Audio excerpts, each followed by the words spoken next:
وہ چاہے تو روزہ رہے اور چاہے تو روزہ نہ رہے اگر وہ مسافر کے حکم میں ہے، لیکن اگر وہ مقیم کے حکم میں آ گیا تو اس کے لیے روزہ رکھنا واجب ہو گیا۔ جی بالکل۔ جی ہاں، تو کبھی بھی آدمی گھر سے نکلا اور سفر کی حالت میں ہے، جیسے بہت سارے لوگ سفر کرتے ہیں اور انہیں اندازہ نہیں رہتا کہ ہمیں یہاں پر کتنے دن تک قیام کرنا، آج ہی کام ہو گیا تو واپس چلے جاتے ہیں، تو مطلب وہ بیچارے وہ حالت سفر میں رہتے ہیں، تو انہیں وہ رخصت حاصل ہے۔ لیکن اگر کہیں آدمی گیا اور اس میں قیام کی نیت ہو گئی اور اتنے دن تک اس کو معلوم ہے کہ ہمیں یہاں ٹھہرنا ہے، تو ان اوقات میں آدمی کے لیے روزہ رکھنا ضروری ہو گیا۔ اگر مسافر ہے تو اسے اسلام نے جو رخصت دی ہے اس رخصت سے وہ استفادہ کرے، اسے اختیار ہے، چاہے تو روزہ رکھے اور چاہے تو روزہ نہ رہے، بعد میں اس کی قضا کرے گا۔ جی جی جزاکم اللہ خیرہ۔ ہاں، اس کے لیے اجازت ہے، چاہے تو روزہ رکھے چاہے تو نہ رکھے۔ جیسے کہ میں نے پہلے پوچھا تھا کہ وہ پہنچ گیا، وہ روزہ رکھنا چاہتا ہے اور اس نے اس دن میں کچھ بھی نہیں کھایا پیا ہے، تو وہ اپنے روزے کو وہاں سے شروع کر سکتا ہے؟ نہیں، یہ بات پہلے بھی آئی تھی کہ فرد روزے کے لیے وہ نیت ضروری جی ہے۔ جی جی بالکل بالکل صحیح۔ فرد روزے کے لیے طلوع یعنی صبح صادق سے پہلے اس کی نیت ضروری ہے۔ اب وہ آدمی یہاں سے گیا سفر کی حالت میں اور وہاں کچھ نہیں میسر ہوا تو اس نے روزے کی نیت کی، اس کا مطلب پہلے سے اس کا ارادہ روزے کا رکھنے کا نہیں تھا۔ جی جی ہاں نفلی روزے میں اسے اختیار ہے کہ جب وہ دن کے اوقات میں جب وہ چاہے اس کی نیت کر لے، اگر صبح سے کچھ نہیں میسر ہوا، اس کو نہیں کھایا اور چاہتا ہے کہ میں نفلی روزہ رکھ لوں، جی تو اسلام نے اس کی اجازت دی ہے۔ جی بالکل۔ اور ایسا آپ صلی اللہ علیہ وسلم کے زمانے میں بہت بار ہوا ہے۔ ایک بار اللہ کے نبی صلی اللہ علیہ وسلم آئے، اپنے گھر آئے، عائشہ صدیقہ رضی اللہ تعالیٰ عنہا سے پوچھا بھائی کچھ ہے کھانے کے لیے؟ جی انہوں نے کہا کہ نہیں کچھ نہیں ہے۔ بالکل۔ تو آپ صلی اللہ علیہ وسلم نے کہا کہ بھائی میں تو پھر اب روزے سے ہوں جو۔ ایک بار آئے اور آپ نے دوبارہ پوچھا بھائی کچھ گھر میں ہے؟ تو انہوں نے کہا کہ اللہ کے نبی صلی اللہ علیہ وسلم ہاں کچھ کھانا موجود تھا گھر کے اندر، کسی نے ہدیہ دیا تھا۔ تو اللہ کے نبی صلی اللہ علیہ وسلم حالانکہ اس وقت روزے سے تھے اور جب آپ نے دیکھا تو آپ کو جو پسند آیا تو آپ نے روزہ توڑ دیا۔ تو یہ رخصت اسلام نے نفلی روزے میں دی۔ ہاں نفلی روزے میں ہے۔ جی۔ اللہ کے رسول صلی اللہ علیہ وسلم کے اس عمل سے ہمیں پتہ چلا کہ گویا کہ ہمیں نفلی روزے بیچ میں توڑنے کی اجازت ہے۔ ہاں توڑ سکتے ہیں، جو اگر کوئی موقع ایسا آ جائے، مثال کے طور پر کوئی مہمان آپ کے یہاں آ گیا، جی جی اب اس کے ساتھ آپ روزے سے رہیں اور بیٹھے ہیں تو ذرا اس آدمی کو اچھا نہیں لگتا ہے، تو آپ کو اختیار اگر آپ چاہیں تو توڑ دیں۔ یہ تو حسب ضرورت ہوا، بغیر ضرورت کے بھی، جیسے بھوک لگ گئی مجھے، سمجھیے میں نے اپنی روزہ رکھا ہے، بھوک لگ گئی جی ہاں تو آپ توڑ دیں گے تو آپ گنہگار نہیں ہوں گے۔ آپ جی فرض روزے اگر آپ ترک کریں گے تو آپ گنہگار ہوں گے۔ جی بالکل۔ لیکن نفلی چیزیں جو چیز آپ کر رہے ہیں اس چیز کو اگر آپ نے ترک کر دیا تو آپ کو ثواب نہیں ملے گا، اگر آپ اسے مکمل کریں گے تو آپ کو ثواب حاصل ہوگا۔ بالکل۔ جی جزاکم اللہ خیرہ۔ ناظرین کرام، یہاں پر ایک ہمیں بہت ہی اہم بات پتہ چلی، نفلی روزے اگر آپ کی ضرورت ہے تو آپ بیچ میں اسے ترک بھی کر سکتے ہیں، بھوک لگ گئی تو آپ اسے چھوڑ سکتے ہیں، کیونکہ اگر آپ اسے مکمل کریں گے تو آپ کو ثواب ملے گا، نہیں کریں گے تو آپ کو گناہ نہیں ملے گا۔ آئیے ناظرین، شیخ محترم سے جانتے ہیں ہمارا اگلا سوال۔ شیخ محترم، مسافر کے زمرے میں کون کون لوگ آتے ہیں؟ کیا ہمارے یہاں پہ کچھ حضرات ہیں، کچھ لوگ ہمارے بھائی ایسے ہیں جو ٹیکسی یا بس ڈرائیو کرتے ہیں اور ان لوگوں کو اس کی وجہ سے کئی دور دور جانا پڑتا ہے، تو کیا یہ لوگ بھی مسافر کے زمرے میں داخل ہوتے ہیں؟ جی ہاں، جو لوگ بھی چاہے وہ ڈرائیور پیشہ ہوں، چاہے وہ ٹرین چلانے والے ہوں، چاہے وہ فلائٹ میں پائلٹ ہوں، جی جو لوگ بھی مسافر کے حکم میں آتے ہیں، یعنی عرف میں جنہیں مسافر کہا جاتا ہے، تو تمام لوگوں کو یہ سہولت حاصل ہے۔ یہ اگرچہ ان کا پیشہ ہے، ڈرائیور ایک پیشہ ہے کہ وہ یہاں بمبئی سے نکلتا ہے بنگلور بس لے کر کے جاتا ہے، بالکل۔ تو وہ بیچارہ مسافر کہلائے گا، اگرچہ اس کا یہ پیشہ ہے لیکن وہ حالت سفر میں رہتا ہے، اس وجہ سے اس کو یہ رخصت حاصل ہے۔ ٹرین ڈرائیورز بھی، ان کی بھی یہی حالت ہے، ایسے ہی پائلٹ جو جہاز اڑاتا ہے اس کو بھی یہ رخصت حاصل ہے، کیونکہ وہ مسافر کے حکم میں آتے ہیں۔ جو ایک سوار کو جو پریشانی لاحق ہونے کا، مشقت کا اندیشہ رہتا ہے، وہی اس کے ساتھ بھی ہے، وہ تمام چیزیں، اس لیے اسلام نے یہ رخصت تمام لوگوں کے لیے عام رکھی ہے۔ مطلب اسلام نے کوئی دن کی قید نہیں لگائی ہے مسافر کے لیے، جیسے کہ ایک ڈرائیور ہے ممبئی سے اگر بنگلور جا رہا ہے تو وہ ایک دن جا کے پہنچا، پھر دوسرے دن میں بس لے کے واپس آیا، تو نہیں، اس میں مسافت کی تحدید ہے، جی مسافت کی تحدید ہے اور بے شمار روایتیں ہیں جو ہے، اس وجہ سے علماء اس سلسلے میں بہت طویل اختلاف کرتے ہیں جی کہ مسافر کب ہوتا ہے، کتنے کلومیٹر کی مسافت میں وہ جاتا ہے تو مسافر ہوتا ہے۔ بہرحال میں ان اختلافی مسائل میں نہیں جانا چاہتا، صرف اتنا کہتا ہوں کہ عرف میں جس کے اوپر سفر کا اطلاق ہو جائے تو اسی لیے عرف کا اس میں اعتبار ہے، اور جو بھی اس زمرے میں آتا ہے اس کو سہولت انشاءاللہ حاصل رہے گی۔ جزاکم اللہ خیرہ، شیخ محترم بہت بہت شکریہ۔ ناظرین کرام، امید کی آپ کو سفر کے بارے میں مسائل سمجھ میں آ گئے ہوں گے۔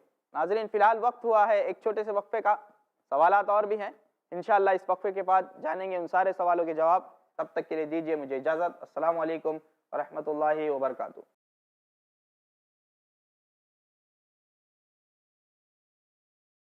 السلام علیکم ورحمۃ اللہ وبرکاتہ۔ ناظرین وقفے کے بعد ایک بار پھر حاضر ہوں میں عثمان خان لے کر پروگرام مسائل رمضان۔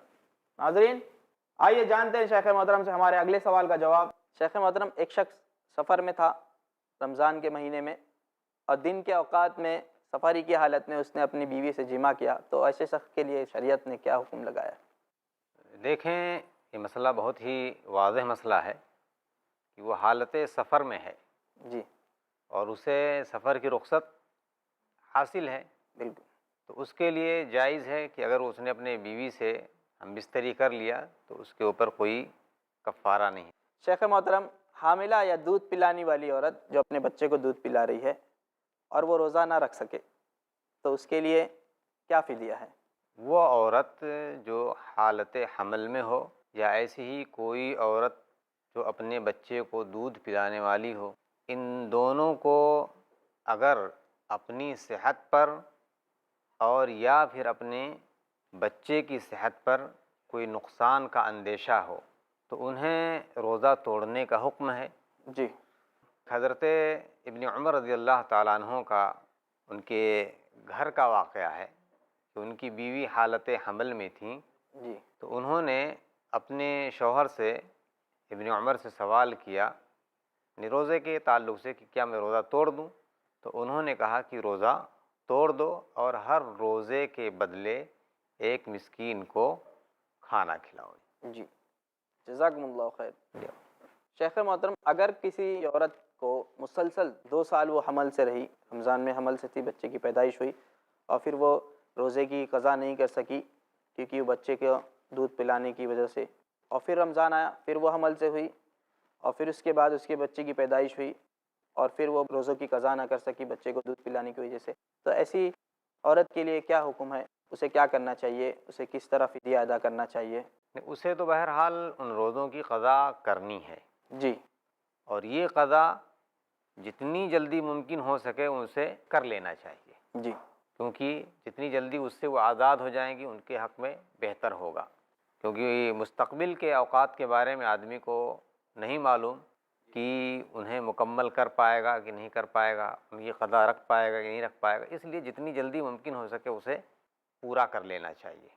اب ان سے ان ایام میں انہوں نے روزہ نہیں رکھا تھا، بعد میں انہیں موقع ملا تو انہیں قضا کر لینی چاہیے، لیکن پھر دوسرا رمضان آ گیا اور ایسا معاملہ ہو گیا کہ وہ دوسرا حمل ٹھہر گیا، تو اس کی بنیاد پر وہ روزہ انہوں نے نہیں رکھا، تو اب اس روزے کی قضا دوسرے کی بعد وہ کریں گے، لیکن وہ ساقط نہیں ہوگا، انہیں اس کی قضا کرنی ضروری۔ اگر کوئی عورت قضا بھی کر لے اور فدیہ بھی دے دے تو اس کے لیے ڈبل اجر یا ڈبل ثواب؟ ایسا کوئی مینشن تو نہیں ہے کہ مطلب اگر کسی نے ایسا بھی کر لیا اور یہ بھی کر لیا، لیکن یہ ہے کہ کس نیت سے اس نے، اس لیے کہ دونوں نیتیں اس نے ایک ساتھ کی ہیں، یعنی ایک ہی چیز کے لیے دونوں چیزیں اس نے کی ہیں۔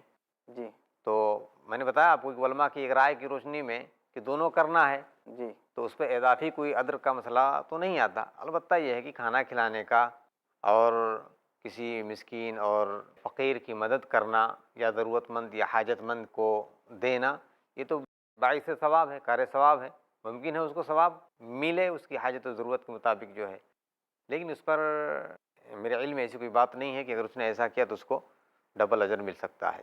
جزاکم اللہ خیرہ۔ ناظرین کرام، دیکھا آپ نے شیخ محترم نے کتنی بہترین طریقے سے ہمیں یہ مسئلہ سمجھایا، امید کہ آپ کو یہ مسئلہ سمجھ میں آیا ہوگا۔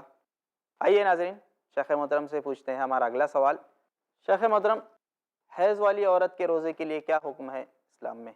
اسے بھی قضا کرنا ہے، جی اس لیے کہ حالت حیض میں عورت روزہ نہیں رکھے گی، اسے اس کی قضا کرنی پڑے گی۔ جی یہ مسئلہ اس سے پہلے بھی آیا تھا کہ عورت کے لیے اللہ تبارک تعالیٰ نے رخصت دی ہے ان ایام میں، ماہواری کے ایام میں عورت نہ نماز پڑھے گی اور نہ روزہ رکھے گی۔ البتہ نماز تو اللہ تبارک تعالیٰ نے ان کے لیے معاف کر دی ہے، روزے کی انہیں قضا کرنی پڑے گی۔ شیخ محترم، حیض کے تعلق سے باتیں آپ نے بتائی، اسی طرح میرا سوال ہے کہ نفاس والی عورت کے لیے کیا حکم ہے شریعت میں؟ دونوں کا حکم ایک ہی ہے، جی دونوں کا تعلق وہ عورت کے ان ایام سے ہے جی جن ایام میں عورت کے اعضاء مخصوصہ سے خون کی جو رطوبت ہے وہ خارج ہوتی ہے، تو ایسے ہی نفاس یہ بھی وہ خون ہے جو ولادت کے بعد جی کی کوئی کم سے کم وقت متعین نہیں ہے، لیکن زیادہ سے زیادہ اس کی جو میعاد بتلائی گئی ہے وہ 40 دن تک ہے۔ لیکن یہاں ایک بات یاد رکھنے کی ہے کہ اگر کسی کا خون 10 دن کے اندر بند ہو جائے جی تو اس عورت کو اس کے بعد بقیہ روزہ رکھنا شروع کر دینا چاہیے۔ عموماً بعض عورتیں ایسا سمجھتی ہیں کہ نہیں، اس کی جو مدت ہے وہ 40 دن ہے، 40 دن تک نہ وہ نماز پڑھتی ہیں اور نہ 40 دن تک وہ روزے رکھتی ہیں۔ 40 دن کے اوقات میں نہ تو وہ نماز پڑھتی ہیں اور نہ ہی روزے رکھتی ہیں، تو انہیں یہ جان لینا چاہیے کہ یہ خون جس وقت بند ہو جائے تو گویا کہ وہ نفاس کی حالت سے وہ عورت پاک ہو گئی ہے، اس کے اوپر نماز بھی واجب ہے اور اس کے اوپر روزہ بھی فرض ہے۔ جزاکم اللہ خیر شیخ محترم، بہت بہت شکریہ، اللہ آپ کو جزائے خیر عطا کرے۔ آمین۔ ناظرین کرام، شیخ محترم نے ہمیں رمضان المبارک کے مسائل کے متعلق بہت ہی اہم رہنمائی فرمائی۔ امید کی ناظرین آپ کو مسائل سمجھ میں آئے ہوں گے۔